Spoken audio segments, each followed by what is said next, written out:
Hey, what's up everyone, and welcome to another video. I have here the fantastic Ferrari 312T4 scale 1/18 models from Exoto of South African Jody Scheckter, the 1979 Formula 1 World Champion, and his French-Canadian teammate that year, Gilles Villeneuve.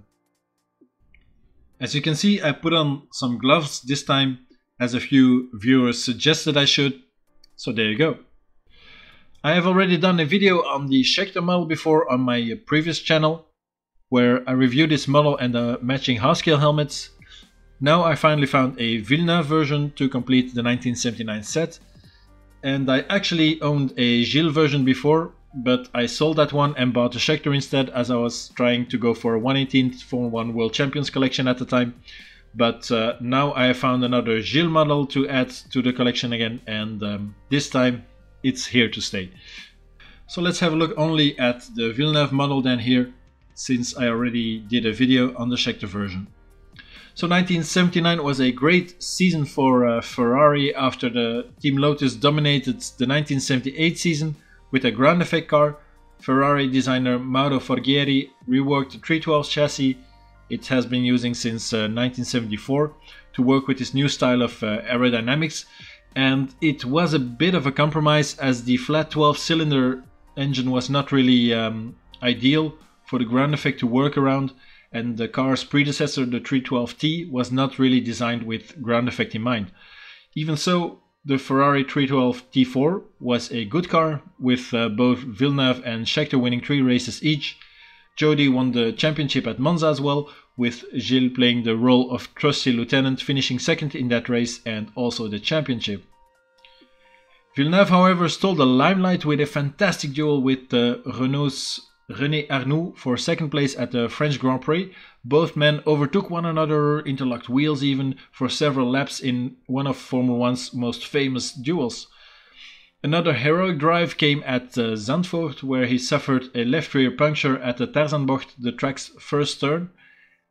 Gilles being Gilles, he drove the car back to the pits at full speed, wrecking the whole left rear suspension. And, well, obviously he had to retire from that race, but he showed how much of a fighter he was, always going to and even over the limit. This, of course, made him a fan's favorite, and not only with the tifosi, and he's still regarded as a legend of the sport today. So Exoto made several versions of Gilles' 312T4. There are 2 driverless versions, one from the South African Grand Prix and then another one from the French Grand Prix. Then there are 2 versions with a driver, one from the USA Grand Prix West and another one from the USA Grand Prix East with an umbrella and rain tires. And this last one is the model that I owned before, but sold then to have the Scheckter version instead for the World Champions collection. Finally, there is also a South African Grand Prix version, but then with a driver figurine, which is also actually part of a 2-car set with Niki Lauda's 1975 car. And it's not easy really to identify which 79 model is which exactly, but my guess is that mine that I have here came from that 2-car set. The other one, similar to mine, is the USA Grand Prix West car, but it shows different sponsorship on the helmets, even though in real life Gilles used the same helmet in both the South African race and the USA Grand Prix West race, but yeah, still. About the helmets on my model, it's supposed to be a GPA helmet, as you can tell from the decals and the shape of it. But in real life, in either the South African or USA Grand Prix West, Villeneuve still used a Bell helmet, and it's only around mid-season that he switched to the GPA brand. I do have here a Bell half-scale mini helmet, which is an original sports line helmet, so an old release, and it has a slightly different shape to the more modern Bellstar mini helmets, as you can compare it here to Scheckter's version, and it's also slightly bigger, as you can see. I did a full upgrade on this mini helmet with a new visor, new pivot screws, tension posts and visor closing buttons. I then also added the Velcro on the bottom, on which some drivers attached a fireproof necker, as you can see here from Jody Scheckter's model. He used that necker. Finally, the tobacco decal had to be added as well. And yeah, beautiful little helmet, and this mini helmet is actually the reason I went to look for another Exoto Villeneuve model, to be honest. So I really wanted this set. So let's move to the model then. And it's actually very much the same as the Schecter version. The only difference is the figurine, and then some sponsorship decals here and there. The figurines are in a different pose, as you can see. If you look at Schecter's figurine, it's more dynamic posed, as if he's turning into a right-hand corner. And you can also see the necker that he was wearing at the time. And Villeneuve's figurine, meanwhile, is much more static. For those who haven't watched the Schecter review yet, this Modelcar is an old release. You can tell from the writing on the bottom. It's 22 years old today, so built in 1998. And back then, Exoto were basically the only ones who produced 1/18 scale model cars with this high level of detail. And I actually can still remember seeing those models in the shop window, being totally amazed by it, of course. I also remember buying the umbrella version more than 10 years ago maybe. And I was really feeling nervous paying a big amount of money for it. It was around 175 euro, I think, which back then was a lot of money for a model car. Nowadays it sounds just a regular price, even cheap for these kind of models. But yeah, I could still remember not believing my eyes. I finally owned one. The reason, by the way, I didn't go for the same model again is that it always bothered me that it didn't have seat belts on the driving figurine. And maybe it's because it's obviously sitting in the garage or on the grid, but still I couldn't get over it. And also for this model here, the new version, let's say, I paid the same price I did 10 years ago on the other one. So considering for what they're going these days, I mean, I'm not gonna complain. Anyways, the model. So as I said, it's super detailed, especially for a model from back in 1998. And even the outside detail is stunning, with the detail in the front wing, where you can see all these bolts and everything, the chrome color of the wing, and then the little Ferrari badge here in the middle. The front suspension is somewhat hidden by the engine cover, so we'll come back to it later. The wheels then and the tires, they're amazing with these textured sidewalls, and even the rims include a little detailed tire valve. If you look then on the rear wheels, they are totally enclosed, so they have a different rim, and also have a clear tire valve in it as well, of course. The tread of the tires then is a bit exaggerated with all these holes in it, and in reality these holes were actually more like dimples, so not as deep as it looks here, but they were there. Also, the car usually didn't run with the Michelin branding on the tires, but well, yeah, it looks better this way actually. The body then has rivets all over it, which is very nice. On the top of the side pods then you have these asymmetrical gills, and they look very good as well.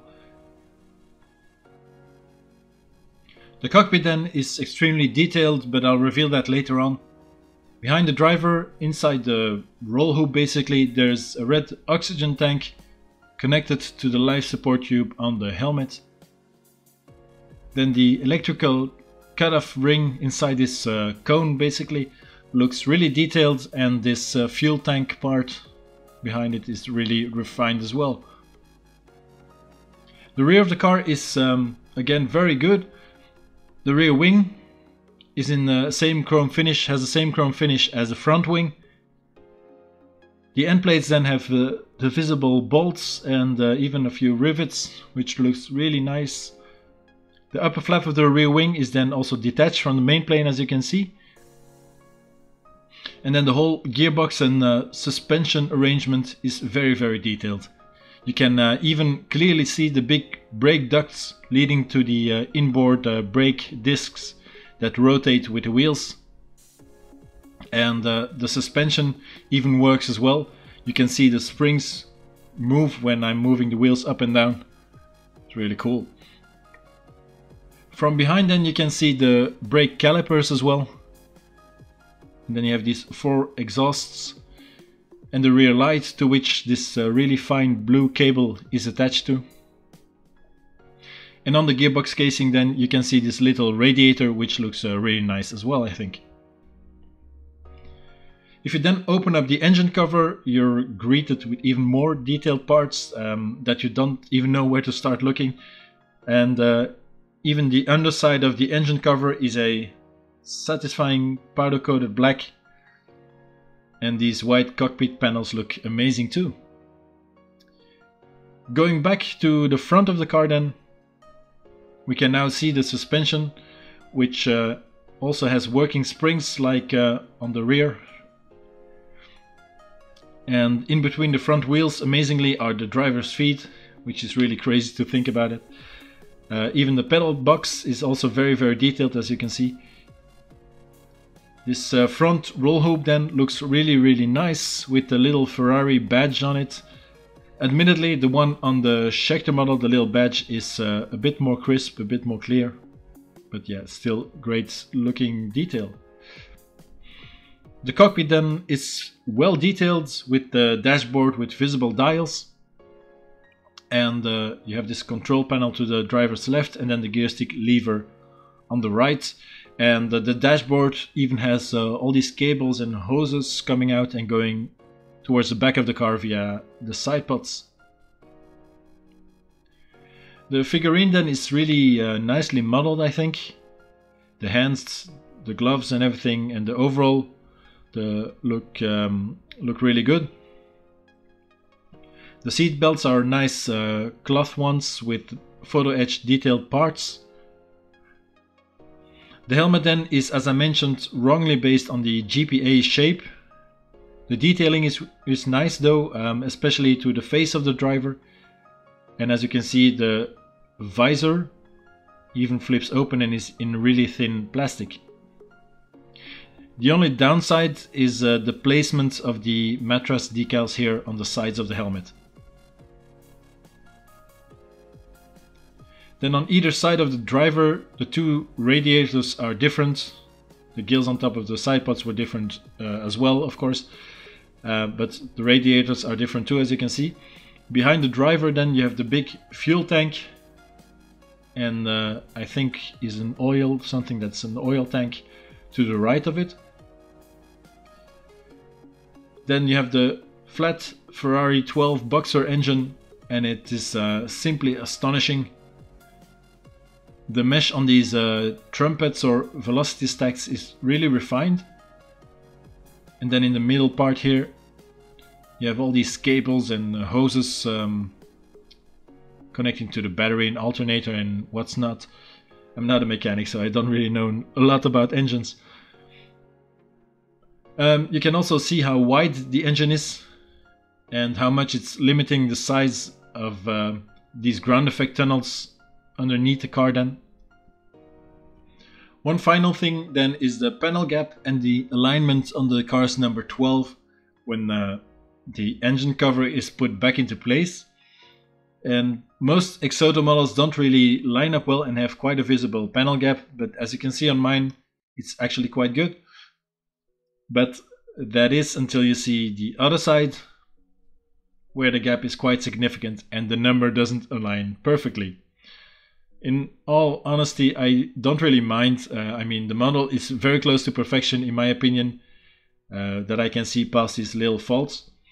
Even the wrong helmet shape doesn't bother me too much. It all doesn't change the fact that I really love this model car for the nostalgic reasons alone.